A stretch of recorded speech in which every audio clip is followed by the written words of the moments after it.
Hello everyone, today I'm going to show you how to enable the throttle on the ENGWE L20.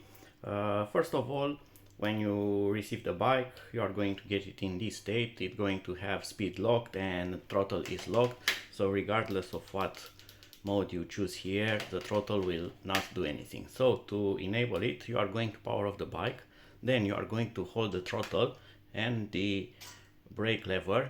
You can hold both brake levers, but they are connected between them, so keeping them pressed together, it's more easier to just keep one of them pressed.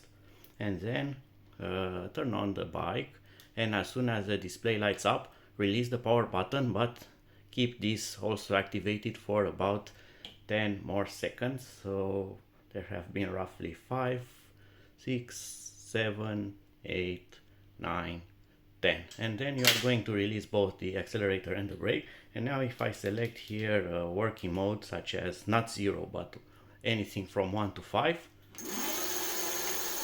I now have working throttle, and that's how you enable the throttle. To disable it, it's exactly the same process. You need to turn off the display, keep accelerator brake pressed, turn on, release it, wait 10 seconds, and then the accelerator will be disabled.